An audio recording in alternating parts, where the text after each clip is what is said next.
All right, here with Shon Doty, Gaston College, 33 years of coaching. I think 18 at Division One, but Arkansas, Indiana State, Old Dominion, UNC Wilmington, UNC Charlotte.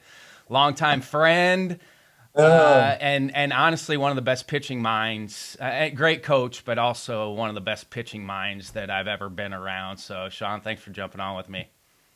thank you. And I cannot believe how excited I am. And you traveling all over the country. I keep up with obviously the ABCA and everything that you guys are doing, and it's really cool where you are right now.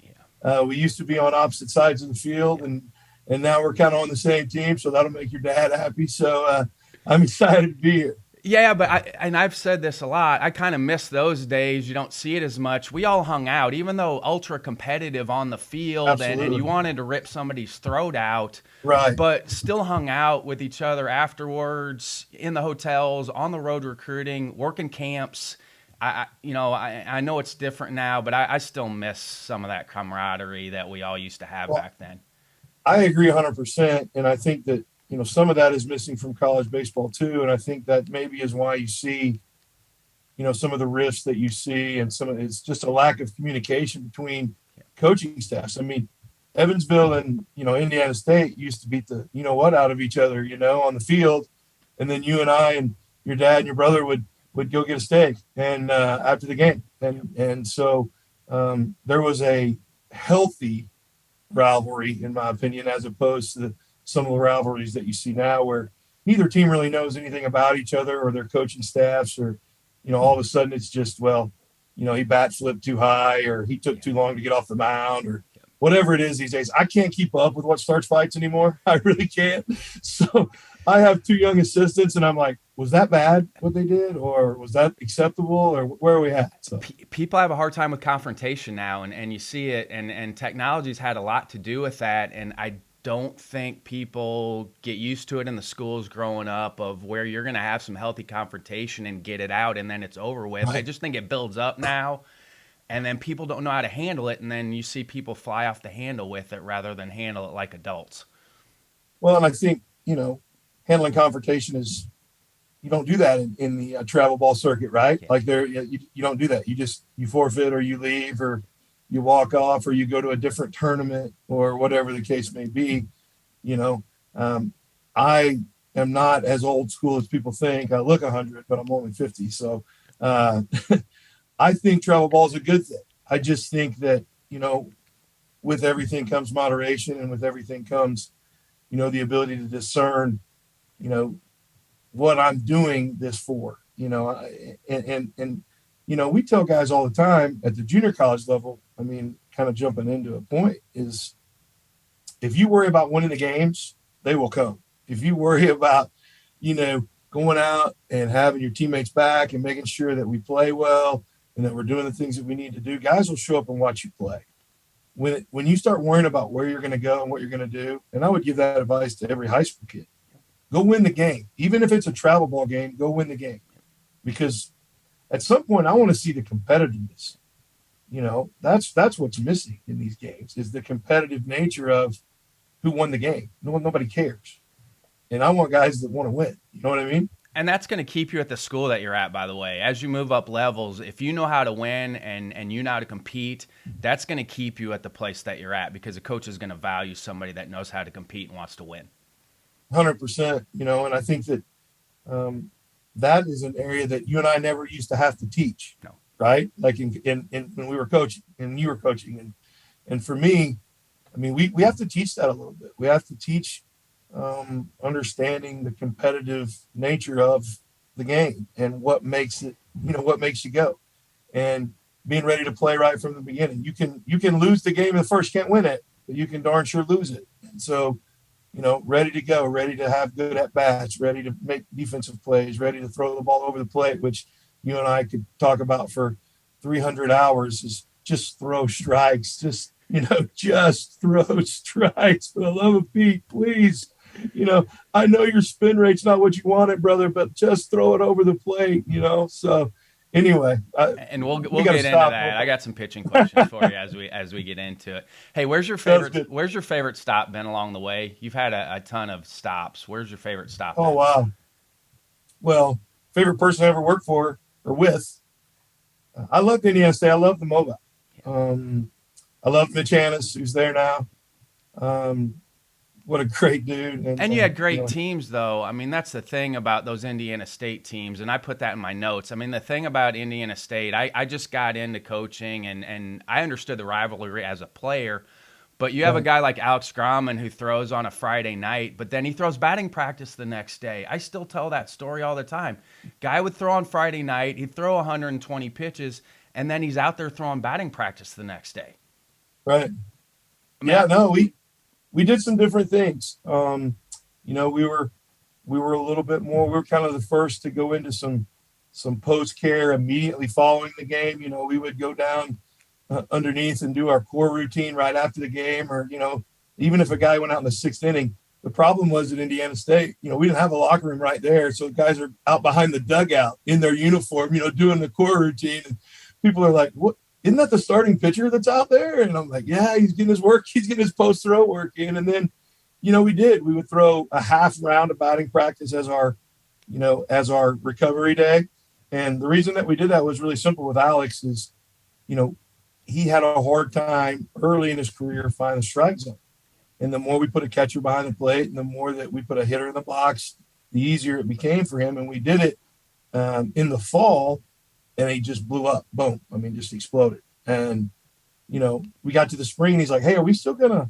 And I'm like, well, I kind of looked at him because it's very unorthodox. And he looked at me, and I'm like, "What do you think?" And he's like, "Yeah, let's try it." And so we tried it, and I think we went out to Fresno, and, I think he shoved there and threw like a 2-hitter. And I mean, the guy was, what was he, a sandwich pick, I think?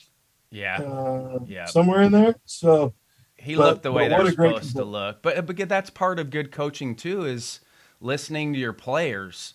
Right. Completely unorthodox. You don't see it, but that's something that he would want to do. And so that's part of great coaching too, is listening to your players and allowing them to kind of hone what their routine and the best routine that's going to work for them also. I agree. I would always tell guys, and I still feel this way, I don't think I'll ever tell you not to throw, but I might make you throw, so to speak. In other words, I feel like today's athlete is completely different, because of, again, the schedule, right? Like, okay, I pitch on Friday. Well, I'm not going to pitch again until next Friday. Well, the problem is, what do you do in between? And there's no one there watching you, And so long toss has been replaced by, plyo or drive line. And, you can get a lot of things out of long toss, whether it's arm, and we've had this discussion before. We talk about, to me, the difference between arm speed and arm strength. They're two different things, and you train differently for both of those things. And so all the stuff that we used to talk about that people looked at us like we were crazy is actually still out there and doing well. They've just turned it something different. They've turned it whatever it is. And so, for me, again, I think what we do works. I'm happy about it. But at the end of the day, you have to adjust, you have to adapt. And I think the metrics are great. I wish we'd have had them back in the day, but tells a story. It tells a story. It's another way to communicate with your players. And it gives you something tangible to look at and show them. Yes. And that's the thing. But the Indiana State, that's where I cut my teeth. Pitching guy. The Mobile was an absolute, hate to use the word cliche grind, but it was. And it still is. You look at what that league's doing now. I think it's 5th or 6th in the RPI this year. So, I mean, they got it going again. Well, you remember those days. The biggest thing was the schedule, the format, right? Yes. So 3 9s and a 9 7 on Friday, 7 and 9 on Saturday, 9 on Sunday. Good luck.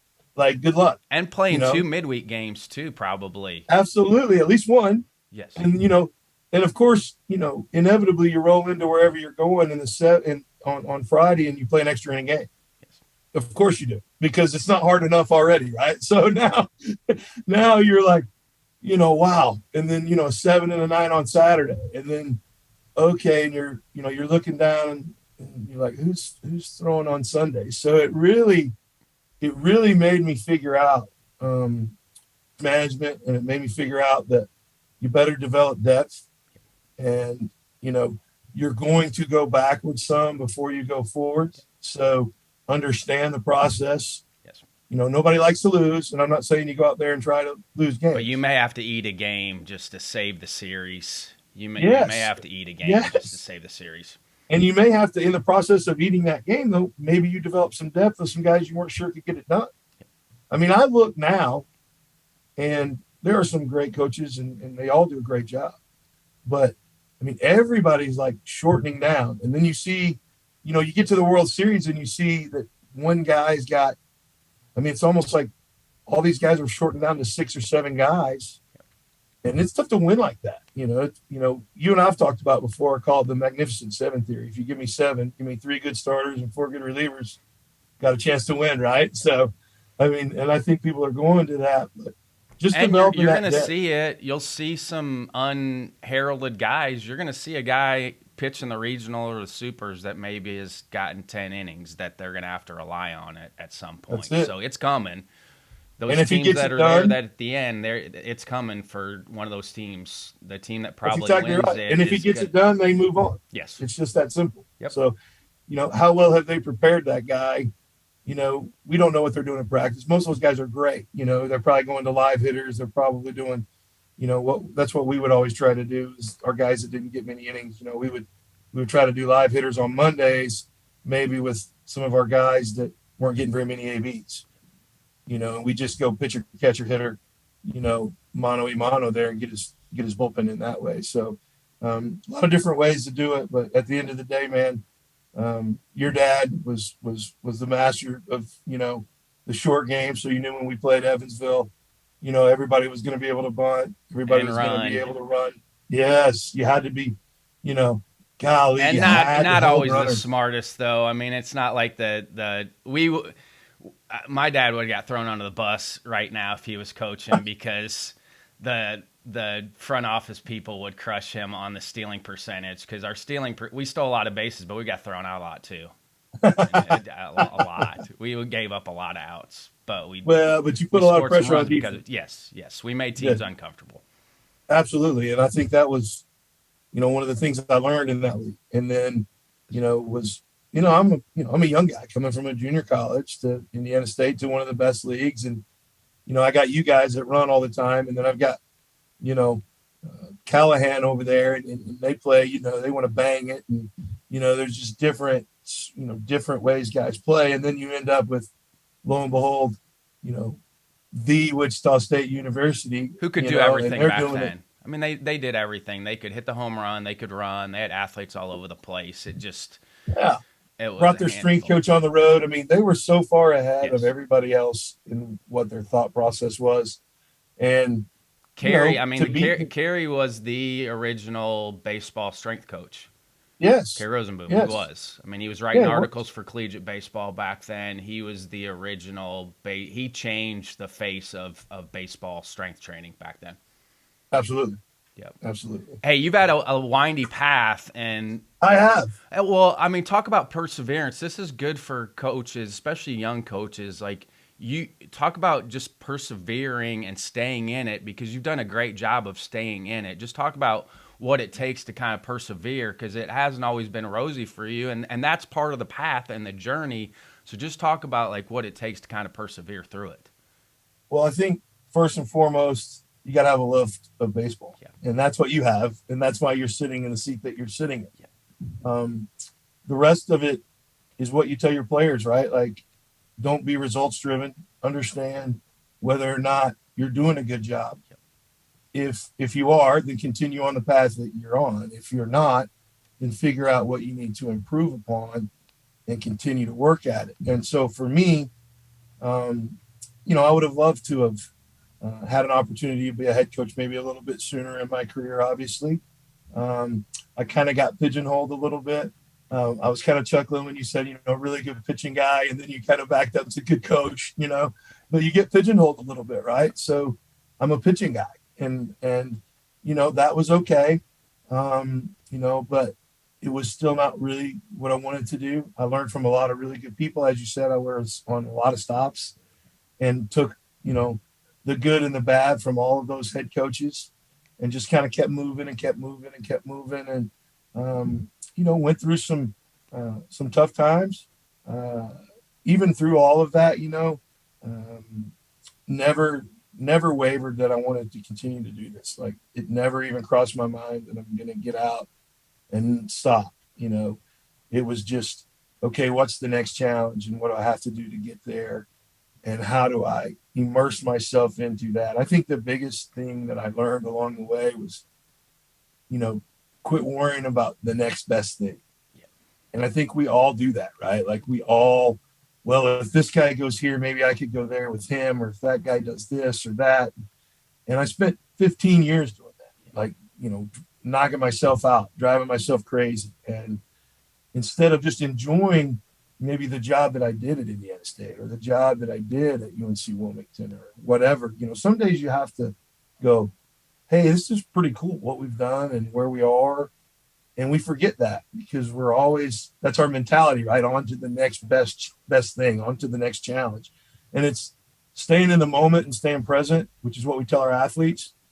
And finally, after about 20 years, maybe it got through my thick skull. I mean, it's pretty big. So, and I'm really enjoying where I'm at the moment, so to speak. Yeah, I love it. And some of that's controlling what you can control.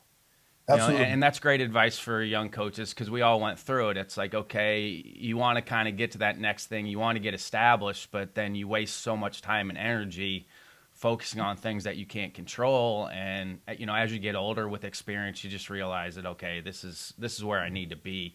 But, I mean, you look at the head coaches you are around. I mean, you start out the shoot with Norm DeBryan, one of my favorites, but then Mark Right. Staff, Tony Guzzo, Bob Warren, Lauren Hibbs. I mean, you've been around some of the best head coaches that we've had at Division I baseball. I mean, and great and different personalities too. Like, well, that's what I was going to say. I mean, run the spectrum of personalities. My goodness. I mean, really colorful to, really slow talking.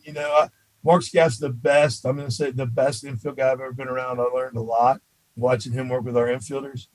And, but what a quintessential Southern gentleman. You know what I mean? And just had his own lingo. I remember my first day there, quick story. Mark and I were great friends and I love working for him. And, Mark weighs about $165 soaking wet, and obviously I like to eat. So there's a discrepancy there. So, he's like working through lunch like he always does. I'm like, no, I'm going to get food. So I'm like, Coach, you need anything? And he said, yeah, get me a sun drop and a pack of nabs. You know what that is? No. Okay. Well, I didn't either. Right.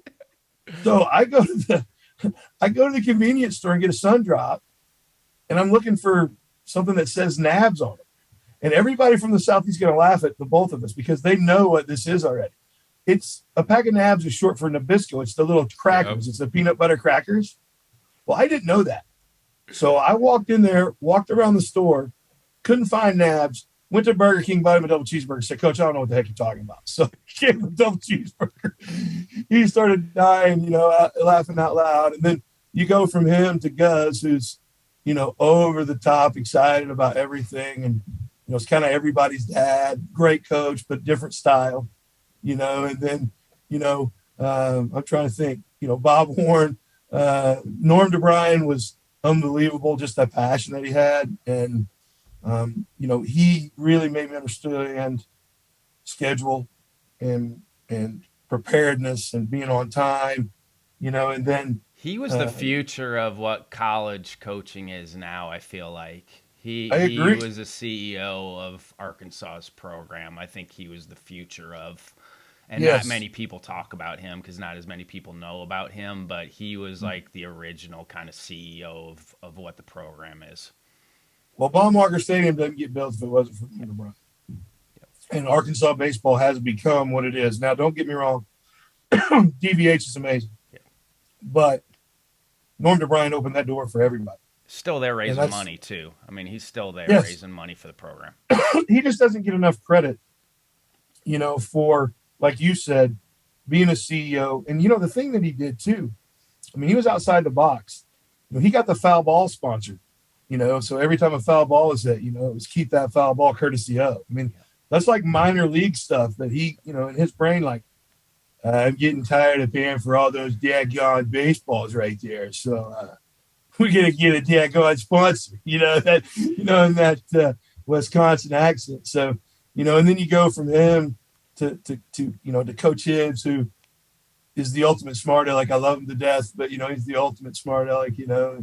Just listening to him talk not to our guys, but to our guys every once in a while. Now he knew the running game. He was amazing. Obviously, he was a great player at Wichita State. He translated that. He taught me a lot about the running game. Mark taught me a lot about infield play. Gus taught me a lot about catching. Gus loved catchers. Oh my gosh, loved to teach.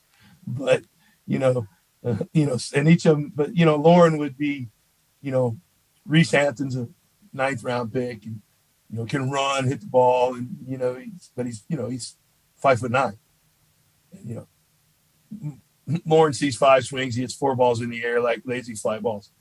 Yeah. Oh boy, Reese, that's what you're getting paid to do right there. Fly balls, 5'9", 165 pounds.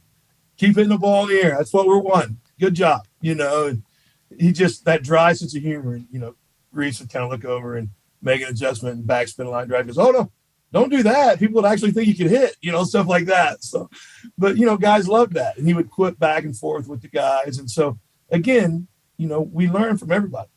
The first experience I got was your dad. Y'all beat the brakes off of us the first time we ever played. I remember it like it was yesterday, my first D1 experience. And y'all ran and ran. And again, it was a rivalry. And I remember getting my butt kicked. I remember, I had a few words to say about the running game and to your father. And he said, you don't like that? And I said, no, sir, I don't. And he said, you know what you need to do? And we're shaking hands the whole time. And I said, what? And he goes, get better players. Epiphany, right? That was always his answer. Him and my brother, that's always the answer. Just get better players. It's easier said than done, though. No, it is. Exactly. Hey, new challenge now. I mean, get to start a program, because that's something new for you, correct? Like you never walked into that, getting a chance. Not many guys get that opportunity to start a program. So right. Just talk about that. I mean, because it's a blank slate, right? So where do you start? Where do you start with that? Well, I think again, it starts from the top. Our school president was absolutely, hey, if we're going to do this, we're going to do it 100%. We're all in. What's it going to take? And we had a facility there in Gastonia that was the old pro park that the city was willing to let us renovate and do some things. So that's the first thing, right? You got to have a place to play. And truthfully, you got to have a place to play that's going to draw attention, because you're a new program. Who's going to come there unless, there's some perks to that. So, we renovated Sims, spent $1.1 million on that project, which immediately says, hey, we're all in on this. And, locker rooms underneath. We have a weight room underneath, the whole schmear. We have a little mini training room underneath. I mean, it's all enclosed right there. There's not many junior colleges in the country that can offer that. So right off the bat, there's the first thing. Then the second thing is, hey, we got to get some players, obviously. And I needed to get guys on my staff that knew the state, and Jacob Rand was at Wingate coming off a national championship, does a great job as our recruiting coordinator. Coach McAllister was at North Carolina Central. Unfortunate what happened with their program. But you got some vitality. And I've always said this, and I told those guys when they took the job, I want you to be here 4 or 5 years, and then I want you to go do your own thing, because I think you can be at a place too long. I think I learned from those assistants, I do. And, I want a fresh set of eyes in 3 or 4 years to help keep me young and keep me giving me new ideas. But building the program was about the recruitment process. I'll be blatantly honest. It was about getting young men who didn't get an opportunity during the pandemic, during COVID, opportunities. I saw a route to take that I thought could get us better faster in regard to the transfers. It is true. We took 14 of them. And then we intermixed those with some very good high school players. And, on paper, we looked pretty good for a first-year program. But you never know, because that many transfers, chemistry, all those things, but we went about building it the right way. We had every kid on kid. We didn't sign a kid. We didn't go willy-nilly. We didn't sign a kid sight unseen. We met and talked to every single kid before we made the decision to bring them on. And it was absolutely exhausting. And at the same time, they're asking me about color schemes. I don't care.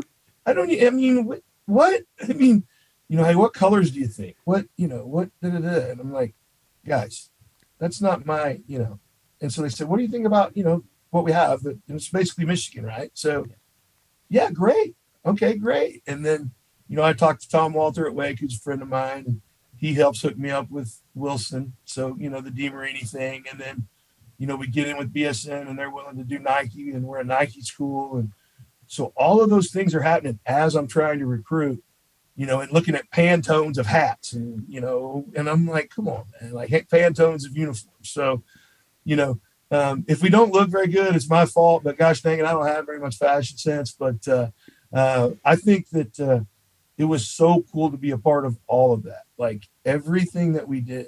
I remember getting our first 2 players scholarships, taking them to Dr. Hoosier, and he was so excited. And he signs them and he says, now what? I said, well, I was going to kind of ask you, like, where's the financial aid office and what pot are we taking this out of? And he goes, oh, heck, I don't know. We'll figure it out. Okay, I'm just going to keep bringing you these, right? And you're going to keep signing them? Is that what we're talking about? And he's like, well, is there a limit? Yes, sir. You can only do 24. Okay, well, let's do 24. Okay, great. Thank you. And so I walked out the door, but he's been amazing. And, the product was well beyond what any of us could have imagined. Would you do anything different going back if you had to restart? Is there anything that stuck out that maybe, not that it falls through the cracks, but maybe something you didn't realize was going to happen as you start the program? I would, part of the premise of me coming here was I wanted to do it, quote unquote, the right way, which in my definition means smaller roster size. I think sometimes at the junior college level, we get enamored with players, and it's easy to sign 60 dudes and, kind of sort them out. And so we had made a decision that we were just going to be 2 deep everywhere and 18. So somewhere in that 35 to 38 range. And that made it tougher on us because those 35 better be able to play. And I guess what I'm saying is I probably would have gone a little bit higher because we had 3 or 4 kids quit like when they got there. And then we had, and so the rate of attrition was a little higher because we were building a new program, and some of those kids weren't used to Shon Doty. And so, so the rate of attrition and then some injuries. And being able to enter squad. I mean, those are all things that you got to carry a little bit more to be able to enter squad. They are. And so if I had to do it over again, I would have increased the roster size just a little bit. I do still believe that smaller is better because it gives more individual attention, but we got to figure out the right number because I got assistant coaches that want to go get everybody in the world. You know that. You've been there. I've been there. Well, this guy can play. I know, but we already have 6 outfielders. Well, let's get another one. Oh, okay. You know what I'm saying? Because that's the assistant mentality. And that's what they're supposed to do. But as a head guy, I'm supposed to say, listen, I don't want you guys teaching 36 hitters. I want you teaching 18 hitters, 19 hitters, 20 hitters. So just figuring out that balance of roster is a big deal. But other than that, I mean, not really. I mean, I think going Nike was awesome. I think the DeMarini thing, I think Sims Park and the turf and all those things. And then, quite frankly, how well the transfers mesh, which I'm sure we'll talk about at some point. But yeah, it was amazing. And great part of the world to start a junior college program because there's a lot of 4-year schools on this side of the world, but it's not as many 2-year schools over here. No, I agree 100%. I think it was absolutely a perfect storm. You and I are Midwest guys. Midwest junior college baseball is you can fall on huge. A junior college every 10 miles in the Midwest. Right. So you go from that to here, which I don't think the caliber of play suffers as much, but there's just not as many of them. And then you put us in the center of the state by a regional airport in Charlotte where people can come in and come out. And it's kind of a recipe for success. I tell guys it's part of the recruiting. I'm recruiting Ryan Brown. Hey, Ryan, you want to come out here? Because there's 18 Division I schools in our state alone that play baseball. It's You similar to think Iowa maybe you're going to get Western, seen? honestly. It's similar because Yes. Omaha's right there. A bunch of kids play baseball, high school baseball in that area, but very similar to what Coach Reardon has at Iowa Western with the airport there. I mean, metropolitan area. It's very similar. It is. And again, perfect storm, right place, right time. Charlotte, COVID. I mean, I hate, you don't want to throw COVID out there on everything, but it's still affecting rosters across the country, and it's still decreasing opportunities for young men to play. And, it's a great time. Was it a great time to open it up? You say, because a little bit of a loss of enrollment and all that stuff, but the publicity that sports is generating at Gaston and everything else, enrollment's gone back up. And so, it's been really, I couldn't have asked for a better opportunity. So, Hey, what separates winning programs? I've been on this oh, lately. wow. I mean, what separates the ones that win at a high level? I think it's, level of expectation every day. I do. Not just when I say level, but not just on the field, like level of expectation. What will you put up with in the classroom? Are you going to let that kid slide even though he's not going to class and, bury your head in the sand? Because if you are, then that guy at some point during the season is going to let you down. And your other teammates are going to see that. The part of the team, they're going to know that he's not doing what he needs to do, So socially, academically, and then obviously, baseball wise, what's your level of expectation? And we set that early. I remember coming in and, I got there and, all of my friends called and said, man, new program, 50 years, it's going to be hard, right? Like maybe you'll win 20 games. I said, no, we're not. No, we're not going to do that. Like we're going to set our level and our expectations were stupid. I remember going in and my assistants looking at me like, you lost your mind. I said, hey, we're going to win 40 games. We're going to win the league. And we're going to be ranked in the top 10. And all the kids were kind of looking around and I'm like, no. We are going to win 40 games. We are going to be ranked. And then, we're going to have a 3.0 GPA. And every day, every day it was posted 40 wins. Every single day on the practice plane, every single day, just boom. Oh, expectation. 3 guys missed class, 6 a.m. run. Oh, we're 2 minutes late for 6 a.m. We'll do it again tomorrow. Oh, we're 2 minutes late again. We'll do it again. Consistency, approach. You can do some things at the junior college level that you can't do at the Division I And I was level. going to ask you what you love about coaching junior college baseball. I love it. There is no set schedule. Now, that being said, we run it very similar. I'm not those guys that, let's go practice 7 hours. I don't think you get anything out of that. After 3.5, you're gassed, they're gassed, and then all you're doing is getting mad at each other. But what it does enable us to do is more early work without time constrictions, more late work without time constrictions. Actually, how about getting to spend time with our guys shooting the crud in the dugout? You know what I'm saying? We used to run it so tight at every place I was, we'd have to walk off the field like, okay, practice is over, boom, we got to go because we can't be out here with you guys. Well, now, practice might be over at 5:30. Used to drive Yeah, crazy. now practice might be over at 5:30, and we're not practicing anymore. But me and the coaching staff are talking to 2 or 3 dudes about where they ate dinner, or how this is going, or hey, saw your girls in town, and all this other stuff, and that really builds that team chemistry that we talked about, and I think that's because you get to spend more time with the kids. That's what I love about junior college is just whether it's baseball related, school related, or even off the field related, you really get to develop a personal relationship with them. And we really didn't get to do that much towards the end, right? Like we were so time constraint driven, and it was. Well, you knew somebody was paying attention to it. You knew it, maybe not coming from you, but you knew somebody was paying attention to it. Absolutely.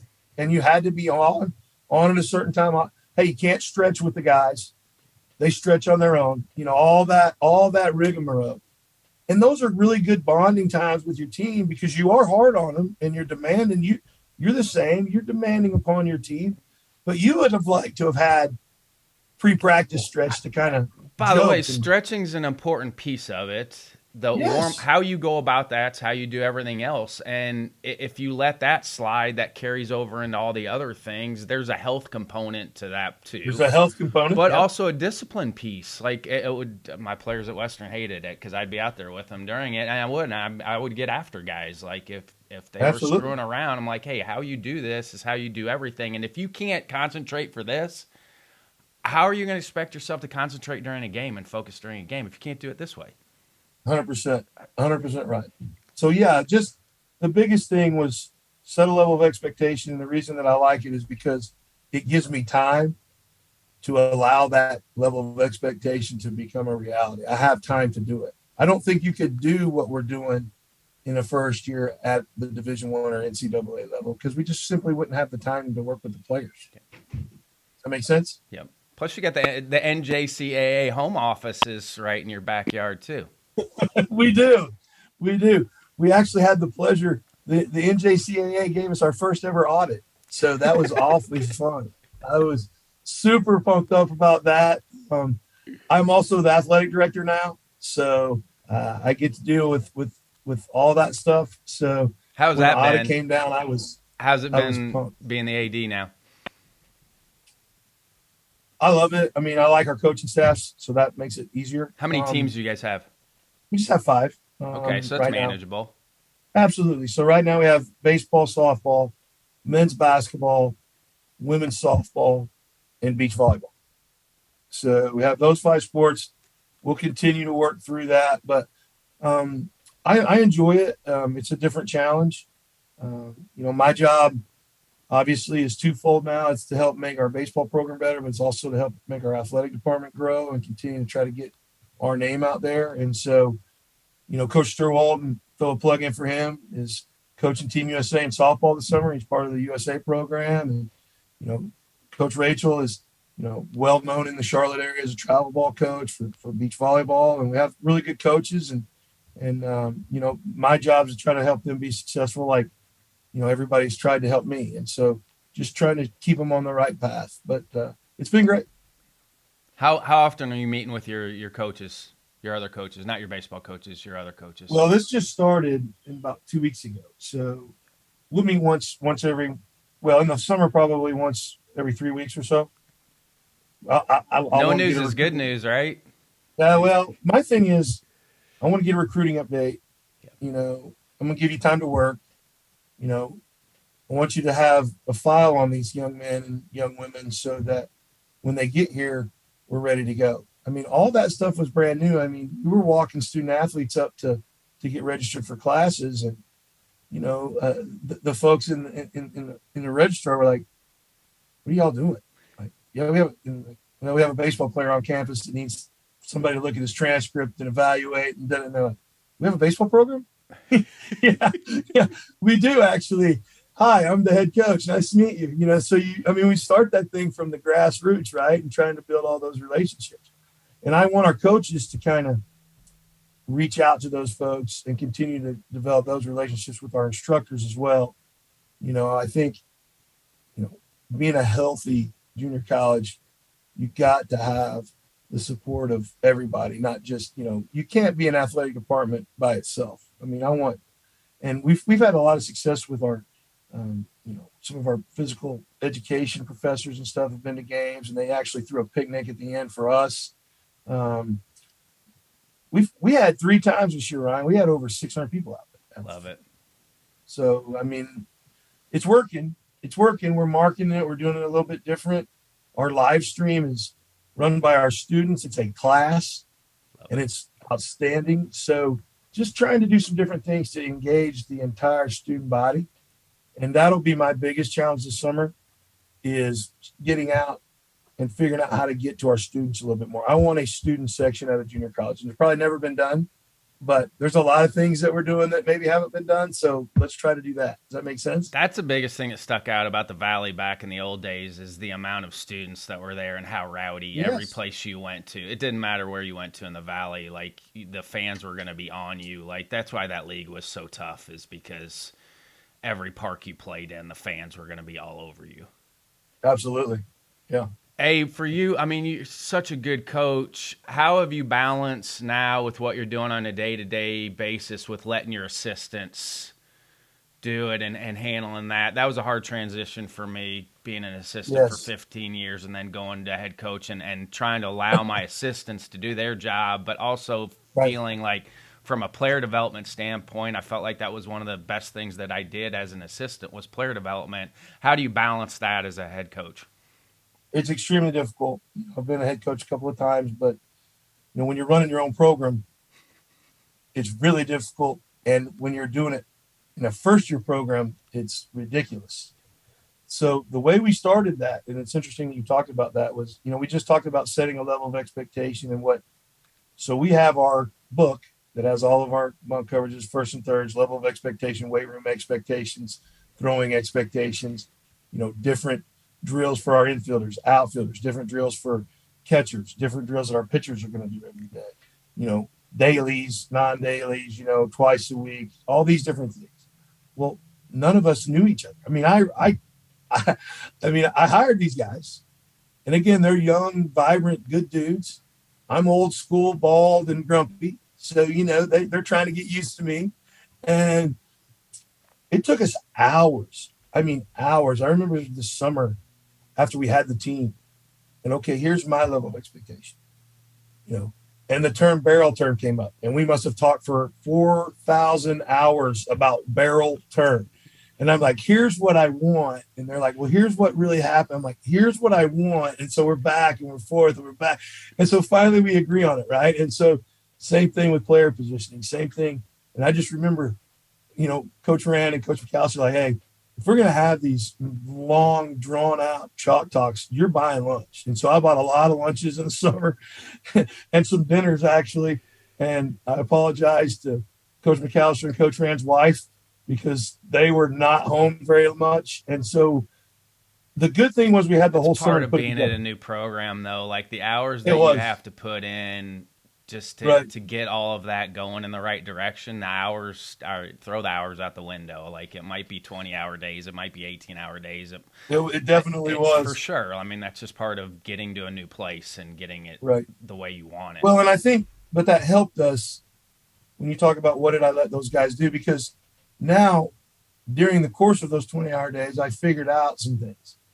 One is, you know, they're pretty smart dudes. I need to let them work. Two is, here's what their strengths are. So how do I mold that? And the reality was, I've always fought that fight, that the pitching fight, right? The great debate. Can head coaches be pitching coaches? And, when I was going through the hiring process, I thought about hiring a pitching guy. I really did.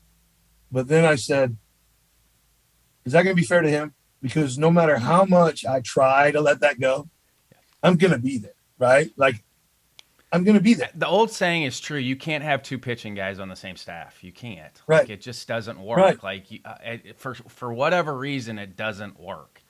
Right. So I just said, no, I'm going to do it. And I'm going to go get, two younger guys. And the hitting stuff, they do it all. They kind of again, through hours upon hours of conversations. We came to terms on the verbology, if you will, of what we were going to say to our guys. And, we do some loading stuff. We do some, oh my gosh. Anyway, the PVC pipe stuff, Yes. and getting All the balanced and mobility getting stuff, loaded, the and on base all stuff. mobility. Yep. And we do a ton of that. And they're great with it. KJ's great with the infielders and the hands drills, but all that stuff I already knew about. So my job in pre-practice is really just to make sure that those guys are paying attention to those guys. Now on game days, they are still on me about me giving them a little more control of the offense.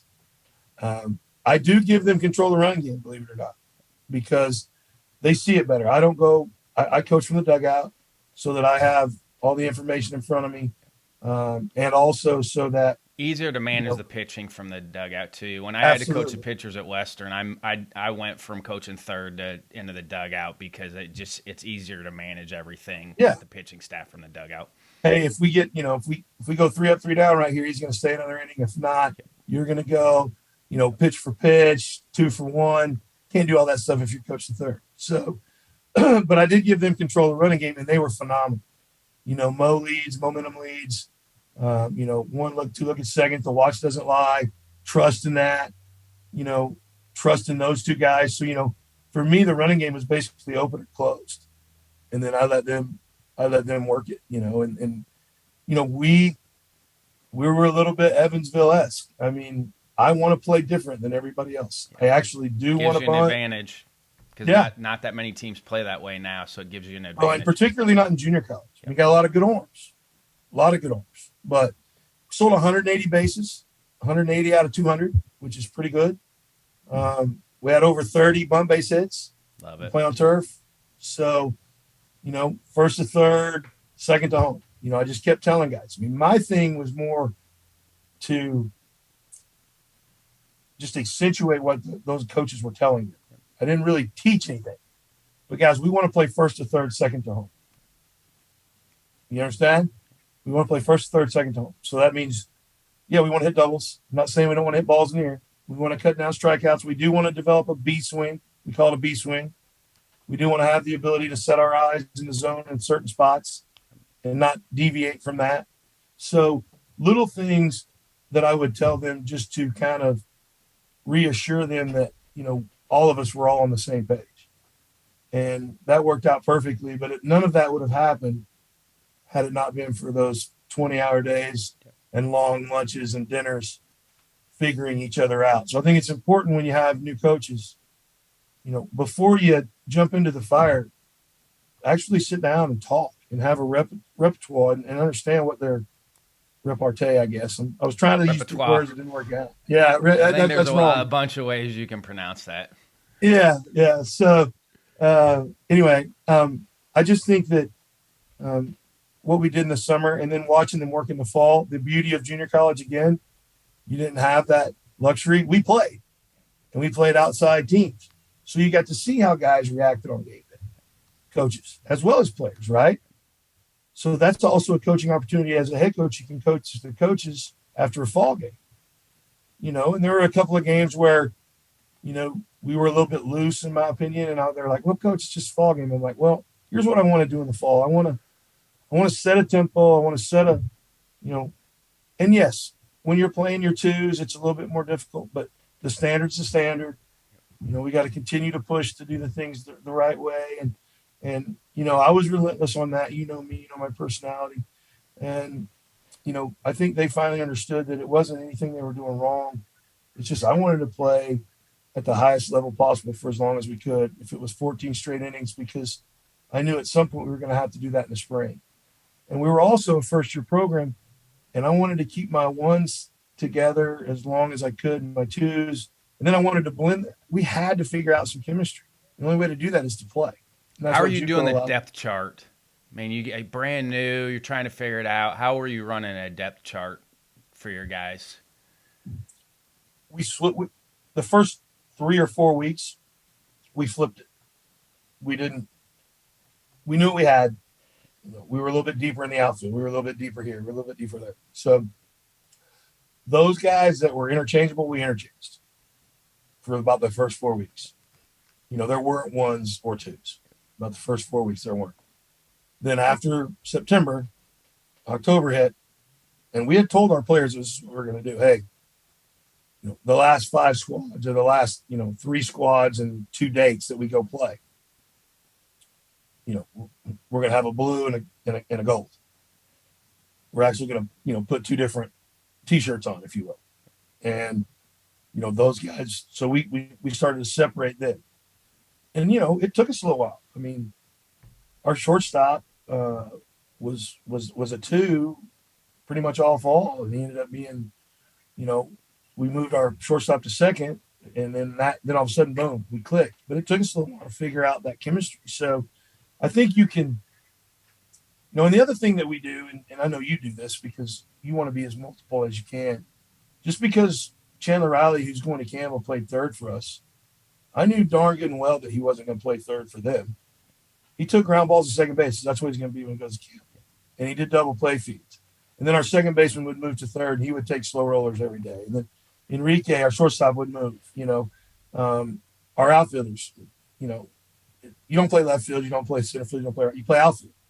You need to learn all three of them, And so just trying to be as multiple as we could. Our first baseman, if they were good enough and not left-handed, they were going to go get GBs at third because, again, developing depth. We talk about it over and over. You just never know what's going to happen during the course of the season. So that kept them on their toes. And then it kind of culminated when the aha moment, if you will, was at Wingate, our last fall game. I mean, we go through the whole fall. Some days really, really good. Some days really, really bad. A lot of balls. I'm losing my mind in the dugout. The coaches think I'm insane because, every time we walk somebody, I'm, throwing a clipboard or whatever. And I'm like, let's go. And we get to Wingate and we said, okay, we're going to throw our best 6 guys. We're going to play our best 10 all day. Let's see what happens. They had just had their national championship ring ceremony the day before. Their last fall game too. Before they got one more. They play us, and then they go play Winfield. So I'm talking to Coach Gregory before the game, and I'm like, I think we got a chance to be really good. He said, this would be good for us either way. Like he was still trying to figure things out. I saw him this fall, and he wasn't sure. They had lost a lot off their team for them a year before, so he wasn't sure from a leadership standpoint how they were. And that's what he told me. Like, either way, this is good for us. And so it was a great game. I mean, we go back and forth, and I think we're up 3-1 in like the 7th. And then all of a sudden we put an 8 spot on them in the 8th and ended up beating them like 12-1. And after the game, I'm looking at Gregory, and he's like, y'all are legit. Like, it was kind of like an aha moment to me too. Like, hey, when we put our dudes out there, we're pretty freaking good, right? So, that's the validation, right? I mean, until you see it. I mean, and that was probably the first time that lineup ran out there together. And so it just kind of clicked from there. And then, your guys we don't give players enough credit. I mean, they watched the game, right? They saw who was playing. They saw the result. They saw how well we played together. If you're a player, you go, that's probably it, at least for right now, and that's kind of how we ended the fall. Hey, I think about this a lot. You're at Old Dominion, you got Verlander, and again, this is anti what it is now. How do you know you got a special talent like that, but got stronger, still does it in the big leagues, got stronger as the game went on, so you might be able to get 110 or 120 out of him because his 110 to 120 is going to be 95, 96. It ain't going to be 84, 85. So how do you know that with a guy like that? I think the biggest difference in Justin and everybody else, obviously arm talent is there for all these guys. His work ethic's off the chart. He was the hardest worker on our team. He was the strongest pitcher on our staff. He was the most flexible guy on our staff. So those two things right there. And then, I tell stories all the time about his unbelievable will to win in anything that we did, whether it was, box jumps or conditioning of whatever type. He would never let anyone even come close to beat him. And guys would push him a lot. And, guys would be, we used to do a deal. We talk about arm strength, building arm strength. Well, back in those days, we didn't have drive line.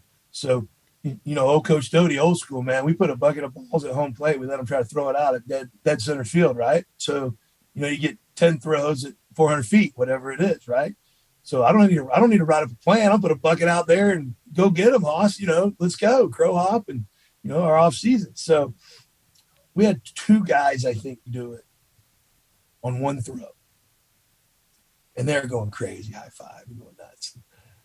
And Justin's just kind of sitting over there. He's like, "Yeah, that's really good, guys. Whatever, I can do that." And they're like, "No, you can't." It's at that point, he's the alpha, right? And they were trying to find something to and he's like, "Yeah, I can." Okay, so long story short, now he doesn't do this from center fielder because that would be completely freakish. But he got on one knee and threw it out at left field. Down the line. On one knee. And everybody's jaw just dropped, and he just kind of walked off. And I remember it was Justin's sophomore year. I remember one of the freshmen go, "Gosh, I hate him."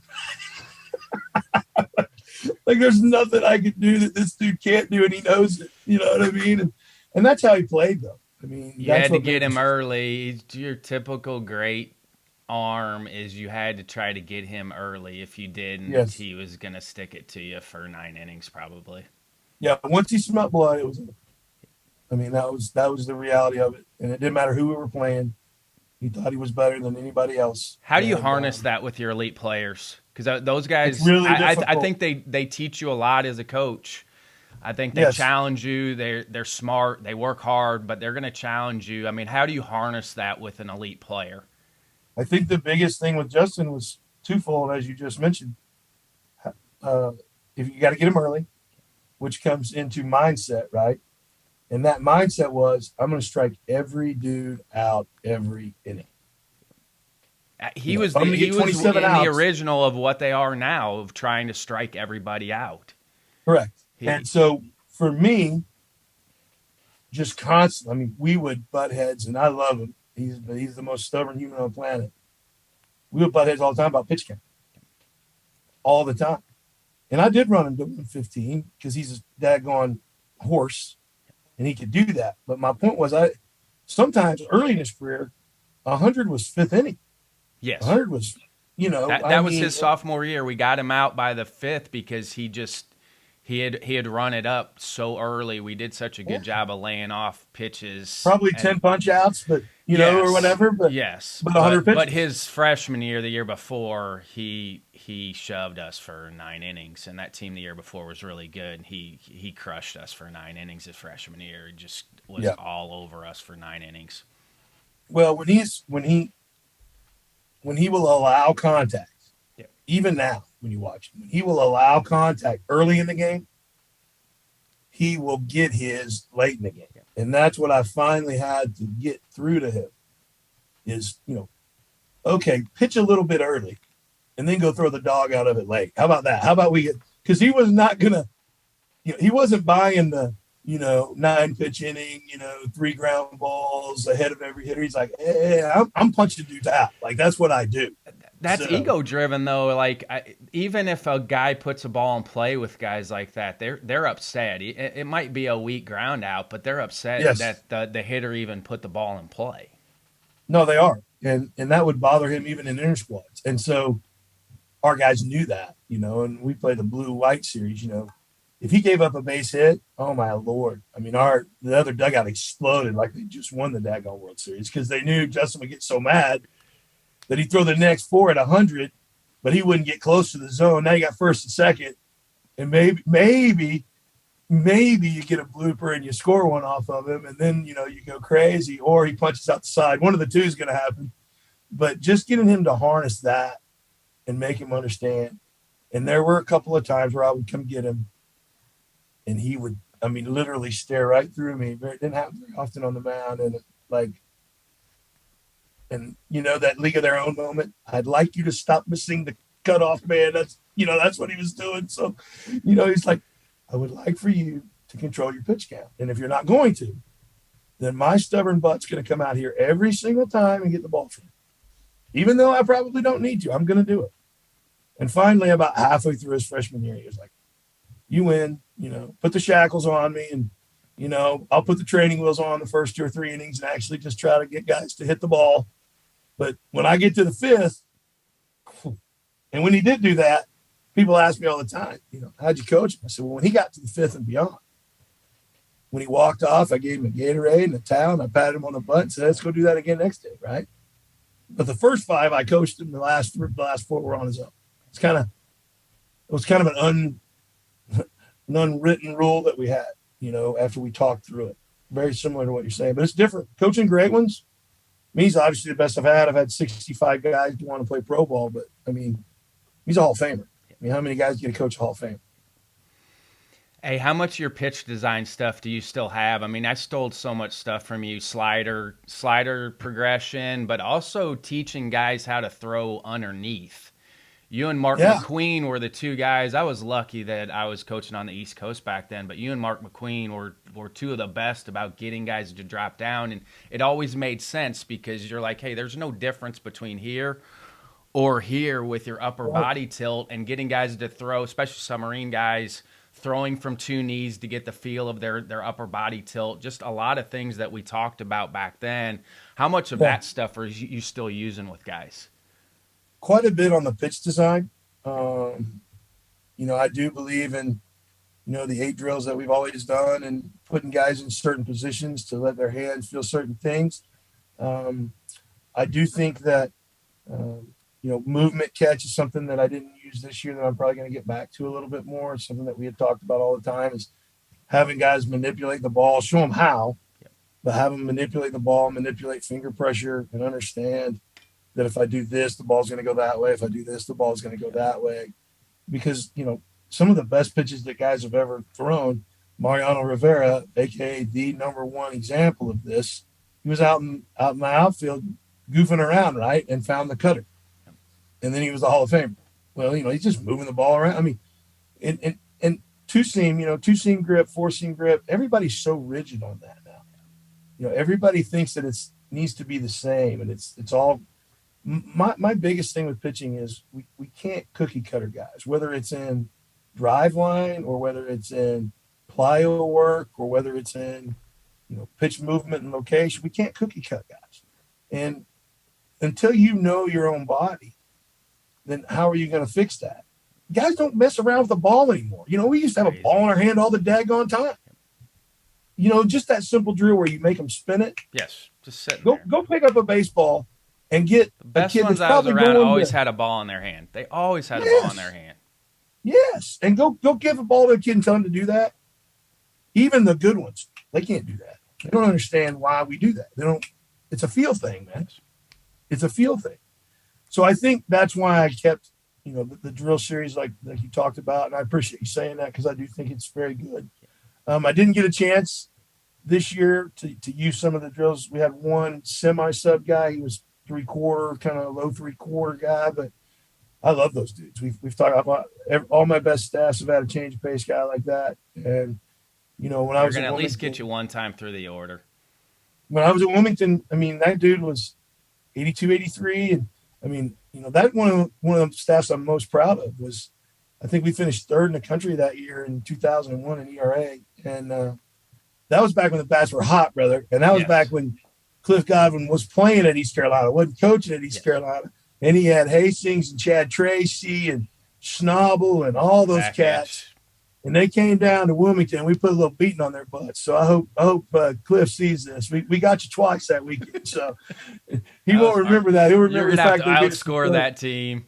They, Oh my gosh, their did they pitching was enough, and they had Naren. I mean, they had, but their pitching was just enough to keep it low enough to where they were going to score. You knew you were going to have to score probably 10 or 12 to beat them. And crazy. I just that squad Crazy team. was crazy. Yeah, that was, and I use that squad as an example of how we want to pitch because 3.29 ERA. Okay, I have the numbers memorized, which is kind of sad. A little over 400 innings. We only had like 400 strikeouts, so about one per inning, but just over 100 walks. Okay, we gave up in 400 innings. We gave up 400 hits. Give up a hit an inning. We pitched so that's a lot of contact, right? So you look at those numbers. Well, how does that equate to a 3.29 ERA? Well, we had like 40 double plays, and we didn't walk anybody.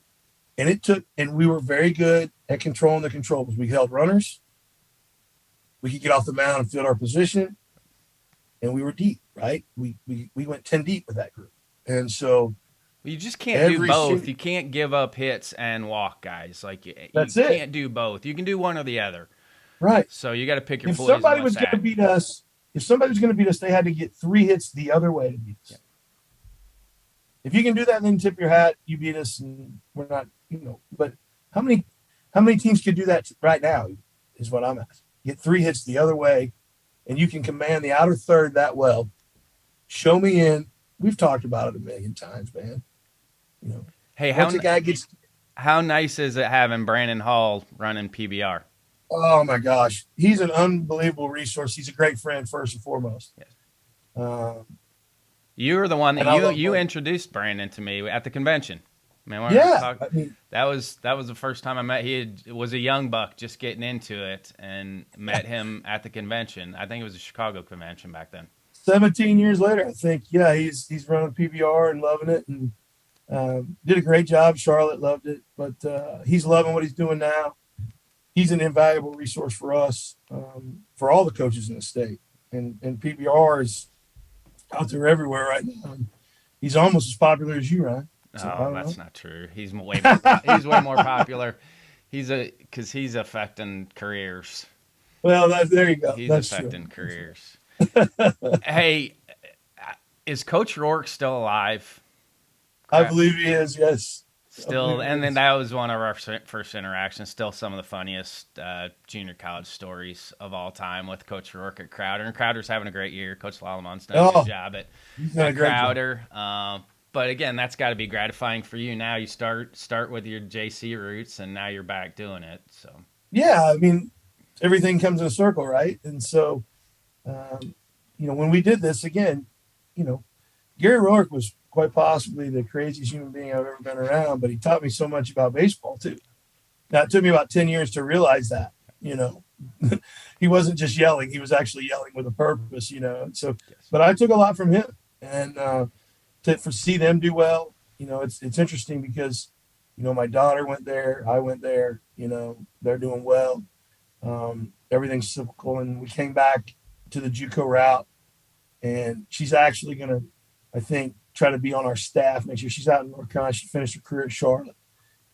She's doing lessons right now, and she's going to be on our staff at Gaston next year with softball. So, both of the Dotys in the same area. I don't know if that's, how well that's going to go, but excited to have her. And, for you know, coaches and maybe players listening in, for anyone to think that coaches are mean now, you don't know what mean is, because Coach Doty's ex-head coach at Crowder, if you walked guys, would make you dig a grave out behind the outfield fence, and then would dump dirt on you and tell you if you walk guys, you're digging your own grave. Still some of the that's, best stories I've ever heard. that's 100% correct. I mean, and did it more than once, you know.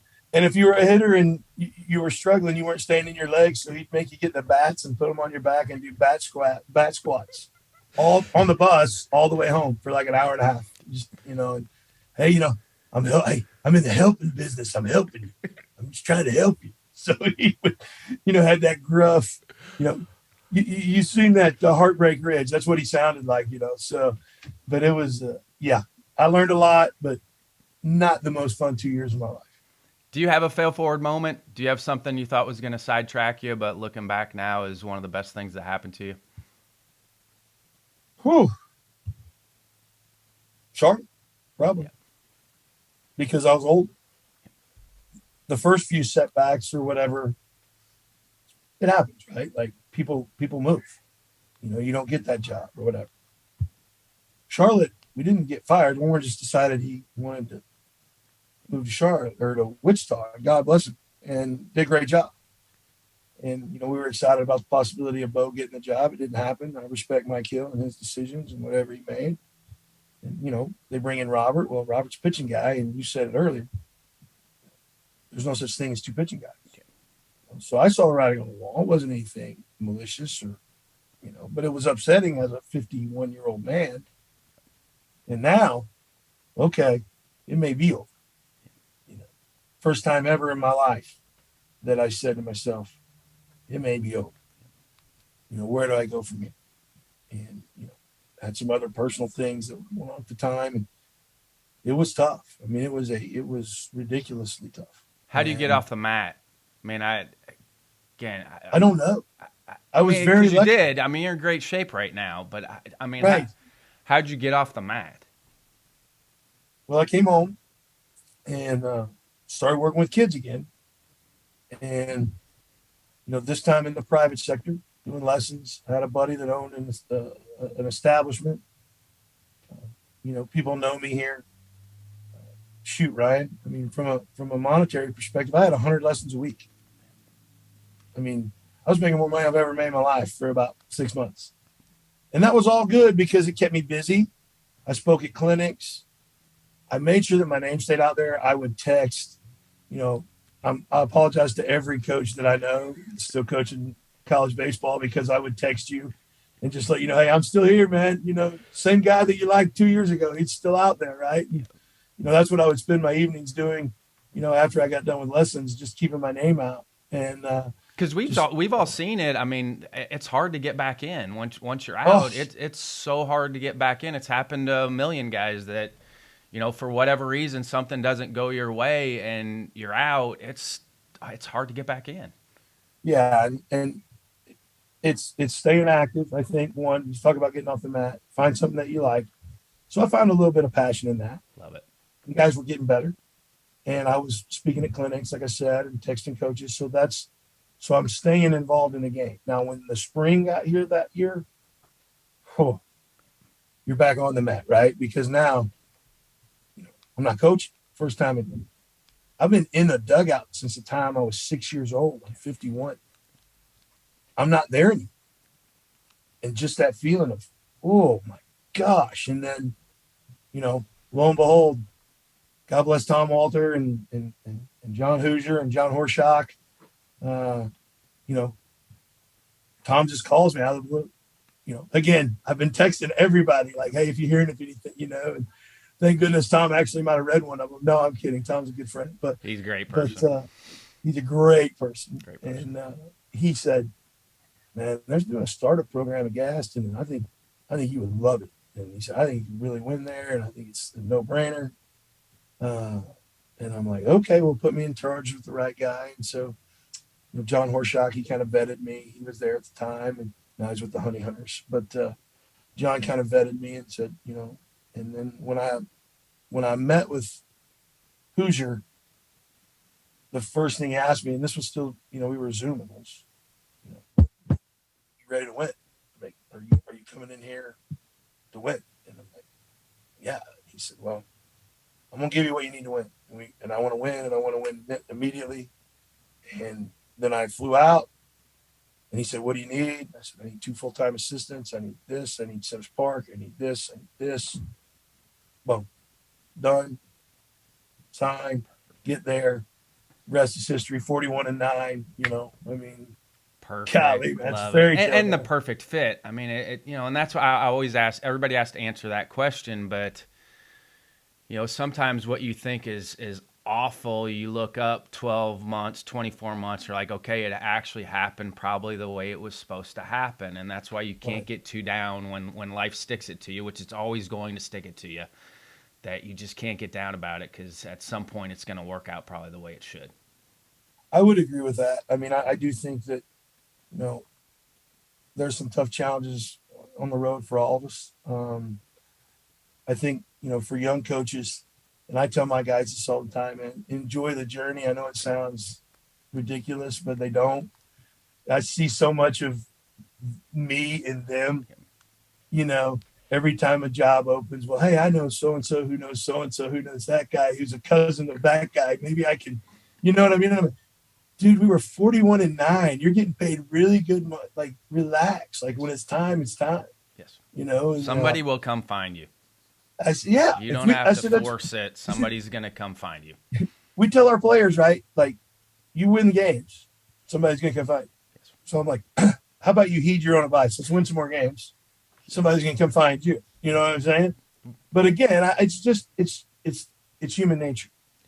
We're all, particularly coaches, are so driven to be the next thing, to do the next thing. For me, the cool part is this is kind of the next thing. Like, I mean, I want to win a national championship at Gaston. I want to see how good of an athletic director I can be at Gaston. I want to engage the community more at Gaston. There's just so much to do after 1 year that I'm so thankful that I have the opportunity to do. Love it. Got any morning or evening routines you like that help you? I mean, you got a busy schedule, so do you have any routines that you're on? Evening routines. uh, evening routines, I try to. This is going to sound crazy, but I think to be any good at anything, you have to decompress. Yes. Uh, so, uh, as a 51-year-old man, I'm living in an apartment for the first time in a long time. We talked about new and exciting challenges, right? Not a huge fan, to be completely honest, but um, it has a pool. And so every night, rain or shine, I wait till all the kiddos leave. Not that I'm anti-kid, anybody, I'm not. But my kids are grown and I'm done. So that's just the way that rolls. Uh, so about 7 o'clock, and I get an hour in there, and I'll take my schedule down there, and I'll kind of look at it, and then I'll have my little JB flip that my daughter got me, listening to some tunes, and okay, I got it, and then all of a sudden, you'll get a moment of clarity there where, what if we did this with this guy? What if we did that from a practice perspective? And then from a daily perspective, it's kind of two different things, right? So what I try to do is spend literally 20 minutes mapping out athletic director Doty and 20 minutes, but it usually ends up being more like an hour for the coach part Doty, because, that's what I know more. But I I think it's love looking at important. my calendar for the next day, the night before. Yeah, I I just love think it. it's important, but I think it's important to do it in a stretch. I mean, don't do it at work. Yes. You know what I'm It's one of saying? the Like, first don't, things I do because, before I go to bed is look at my calendar for the next yeah, day. So because you've I know what I've de-stressed and got you going can, on, but then it's okay. That's a decompress. That's a reset for the next day. But then you're not thinking about it when you're trying to get to sleep because you right. already have it Well, mapped that's out. my big thing. Yes. That's my big thing. And the thing is, you've given yourself some time once you got home to kind of let it go a little bit. And once you let it go, you can look at it in a whole different light. You know what I mean? And I think we all missed the boat on that. Again, as we've gotten older, we've figured some of these things out, but it just takes some time. What has the ABCA convention meant to you? Oh my gosh, just a wealth of friends, uh, knowledge as well. Uh, I was talking to somebody the other day and said, I got to get back. And I didn't go, obviously didn't go this year. I mean, good gosh, but I got to get back. I got to get Nashville. back. Nashville 23. Okay. Yeah. Nashville will be a great one. I'm looking forward to getting back. I remember a lot of the clinics, obviously, and the information that's given in the clinics is amazing. But the information that's run around the hotel is every bit as amazing if you Yep. just open your ears, Yep. you know, which for young coaches sometimes is hard. We like to open our mouth instead of our ears, but I think it'll be nice, right? To this year go and maybe just listen, and sit back while everybody's sitting at the hotel telling war stories, and instead of trying to be the first guy in, maybe be the last guy in, and listen to some other people and how they have gone about doing what they're doing, because there's so many different ways to do this. And I think nobody's right. The pro analytics guys, the anti analytics guys, the pro this, the pro NIL, pro con NIL. No one's really right. There's a combination there, and if we just listen every once in a while, people automatically assume, because I say on my Twitter page it says Rapsodo not required. Okay, that's a joke. Everybody, relax. I mean, I'm not I'm not anti Rapsodo. Okay, I'm not. My point is, if you can't feel it, you can't fix it. And Rapsodo does not teach feel. It gives you base metrics that we all need, and it's a great tool. Just like blast motion, just like synergy, just like go on and on and on. But at the end of the day, man, we love baseball because it's about feel. It's about touch. It's about tangible. You don't have to have certain metrics to play the game. You don't have to be so big or so tall or so strong. Well, that was There's the thing about guys out there. Verlander. I mean, I know he's elite talent, but that guy had feel. Yes, That guy great had feel. feel for pitching. Still Great has feel. feel for pitching. Yes. And it'll keep him in the game as long as he wants to be in it. And there's a lot of 100-mile-an-hour throwers out there, you know, and that Shania Twain song, that don't impress me much anymore because there's a million of them, right? So what separates guys, I mean, go watch Kyle Hendricks pitch. 88, 90, man. It's It's not. still the secondary stuff. It's still being able to command other pitches. That's all. Yes. That's all part of it too. Giving the hitter And something else to think about. if you can't throw, God, I love talking pitch with you. So you always ask us, how many pitches do you have, right? And of course, every pitcher that comes in your program's got like 5. And I'm like, no, you don't, man. Come on. I got fastball, I got 2 4-seam, I got curve, slider, cutter, change up, forkball. What? That's sad. That's 6. Like what? And yeah, And not sometimes one this is better. serviceable. Right. Can we get So, one? Can we get at so I'll least ask one the or two guy. I'll that are say, serviceable? yeah. I'll ask him. I'll say, listen. I said, I'll make you a deal. I said, I'll go down there. I'll have a catcher go down there with a glove, and we'll put $100 bill in that glove. Okay. And you throw all 6 of those pitches. All you got to do is hit the glove. If you do it 7 out of 10 times, okay, you get the 100. All right. If you don't, then you have to take $100 bill out of your pocket and hand it to me. So how many pitches of those 6 that you supposedly have do you think you could do that 7 out of 10 times? I don't know if I have them. Then you don't have a pitch. You don't even have one, much less 6, right? I mean, if you can't throw the ball to a target 7 out of 10 times, you don't have that, And I'm not saying guys can't do it. It's feel. But guys that throw both curveball and slider, because they morph more times than not in 90% of the guys that pitch. And to me, it's like the 2 quarterback system. We got 2 really good quarterbacks. No, you don't, or you wouldn't be playing 2. You don't have any quarterbacks. Same thing with your breaking ball and your slider. I got a breaking ball and a slider. No, you don't. Or you would have one go-to. That's where pitch design comes in, though. The guys that can do it, those 2 grips are completely different. The grip between the curveball and the slider are completely different. Yes, the guys that are able to throw 2 really good ones, 2 different pitches, the grips are completely different. Right. They're completely different in the feel. That's a feel thing. Because that the proprioception of the fingers on the ball are telling them those are 2 completely different pitches. Absolutely. And if they're coming out the same, then you're doing it wrong. Yes. If it feels the same, then you're doing it wrong. Yes. Yep. That's what I tell guys all the time. I mean, power curveball, whatever you want to call it. I mean, you and I used to discuss that all the time, man. I mean, the dreaded change up curve combination, because you're throwing it back here and it's 20 miles an hour slower than your daggone fastball. That doesn't do any good, man. I mean, that got high school guys out, but that gets blasted at every level. I mean, if you're 84 with a 76 mile an hour hammer and the arm speed's the same, even at 84, you're going to win a lot. Yes. Yep. But anyway. All right. What are some final thoughts or something I should ask you that I didn't? Well, I do want to give a little bit of credit, just kind of wrap up the season for me. Yep. You know what I mean? So, for me, it was, like I said, the Wingate was the aha moment. We start the spring. We're off to a good start. We're 2-0, we're 5-0, we're 7-0. We're playing really, really well. Then we get to 10-0, and then 12-0. And then now all of a sudden it changes a little bit because people are starting to talk about it. And then it's 15-0, then it's 17-0, then it's 18-0. And our guys started to feel it a little bit, actually. I felt it a little bit. Even in this first year program, we're setting a record because, we're the standard, right? It's not like there's any pressure. But, you're like, golly, So we get to 19 and we lose our first one. Well, then that's obstacle 1. How do you bounce back? And Catawba Valley has a really good program. And, did you talk much? 18-0 and then you lose. Did you talk much about it, or was it like, hey, let's get ready for the next day? After about 12, I did.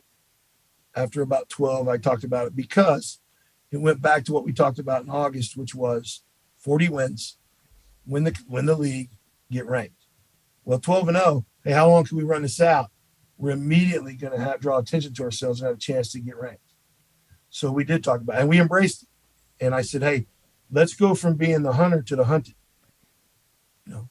People did not like the fact that a first-year program in our league, we were beating up on folks. Yeah. And so 15 wins, 17 wins, 18 wins, 19 wins. And then Catawba came in and said, no, enough of that. You guys are feeling yourself. And, they put it on us.